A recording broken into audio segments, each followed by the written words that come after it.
Hello students, welcome to Jarvis campus. हम देखने वाले हैं कि भाई डैम्स क्या होते हैं और हमें जो डैम्स हैं वो कैसे वाटर कंजर्व और उसके मैनेजमेंट में हेल्प करते हैं।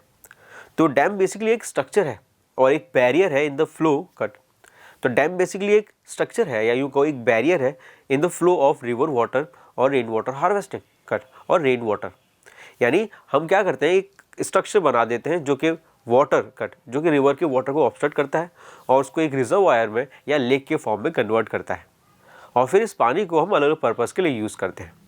तो आप डैम की डेफिनेशन कुछ इस तरह दे सकते हैं कि dam is a barrier across flowing water that obstruct direct और retard the flow, often creating a reservoir, lake और इम्पाउंडमेंट।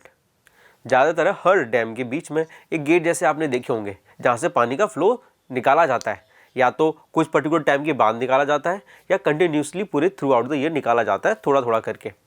ये जो पॉइंट है जहाँ से पानी निकाला जा रहा है इसको स्पिल वे कहा जाता है या फिर वेयर ओवर कहा जाता है। आपको ये चीज़ याद रखनी है। अब अलग अलग तरह की डैम्स होती हैं। डैम्स को क्लासीफाई किया है on the basis of their structure, height. अब डैम्स को क्लासीफाई किया गया है on the basis of structure, purpose और height. Based on structure and material used, dam are classified as timber dams, embankment dams और masonry dams, जिनके फिर further सब टाइप्स भी होते हैं। इसके बाद आता है दूसरा टाइप जो आता है on the basis of their height. पहला जो आता है वो आता है हाई डैम्स या जिनको मेजर डैम्स भी कहा जाता है। इसके अपोजिट में आता है low dams, medium height dams and very small dams. तो इस तरह से हम डैम्स को क्लासीफाई करते हैं। अब डैम्स जो है ये अलग अलग डैम्स हैं और इनका यूज़ भी अलग अलग तरीके से होता है। डैम्स का कई सारे यूजेस होते हैं। पहला हमने देखा था कि इसको सबसे ज़्यादा वाटर कंजर्वेशन के लिए यूज़ होता है, उसके बाद इरीगेशन के लिए यूज़ होता है और फिर दूसरे प्रोजेक्ट्स के लिए भी यूज़ होता है। कुछ एग्जांपल्स देखते हैं। मगर आज जो डैम्स हैं वो इरीगेशन के अलावा भी कई यूजेस में यूज़ हो रहे हैं।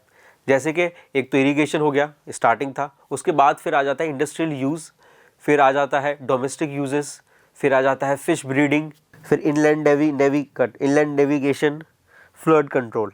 और क्योंकि आजकल डैम्स इतने सारे यूजेस के लिए यूज़ किए जा रहे हैं इसलिए डैम्स को मल्टीपर्पज़ प्रोजेक्ट्स भी कहा जाता है, क्योंकि हम इसका यूज़ बहुत सारे पर्पज़ के लिए कर रहे हैं। इसका सबसे अच्छा एग्जाम्पल है सतलुज बीज रिवर के ऊपर बना हुआ भाकर नंगर प्रोजेक्ट। ये प्रोजेक्ट हाइडल पावर प्रोडक्शन और इरीगेशन दोनों के लिए यूज़ होता है। दूसरा इसका एग्जाम्पल है हीराकुंड प्रोजेक्ट जो कि महानदी बेसिन पे बना हुआ है। इसको यूज़ किया जाता है कंजर्वेशन ऑफ वाटर के लिए और फ्लड कंट्रोल के लिए। इंडिपेंडेंस के बाद जो डैम्स बनाए गए थे उनको ये माना जाता है कि ये डैम्स ही होंगे जो इंडिया को आगे डेवलप करेंगे, इंडिया का फूड प्रोडक्शन इंप्रूव करेंगे और एग्रीकल्चर इंप्रूव करेंगे। जवाहरलाल नेहरू ने एक कोट दिया था। जवाहरलाल नेहरू ने कहा था कि dams are the temples of modern India, यानी कि जो डैम्स हैं उन्हीं से अभी हमारे जो मेजर यूजेस हैं, मेजर रिक्वायरमेंट है वो फुलफिल हो पाएगी और ऐसा ही हुआ। डैम आज के टाइम में हमारे लिए बहुत इंपॉर्टेंट है वाटर कंजर्वेशन के लिए और वाटर मैनेजमेंट के लिए। अब यहाँ तक हमने ये देखा कि भाई डैम्स कितने इंपॉर्टेंट हैं और हमें अलग अलग यूजेस भी आते हैं। नेक्स्ट वीडियो हम ये देखेंगे कि यूजेस तो थे मल्टीपर्पज़ प्रोजेक्ट के, पर फिर भी लोगों ने इनको अपोज किया था। अभी तक हमने देखा कि डैम्स हमारे लिए कितने यूज़फुल हैं और लोगों को इसे सपोर्ट करना चाहिए, मगर ऐसा नहीं है।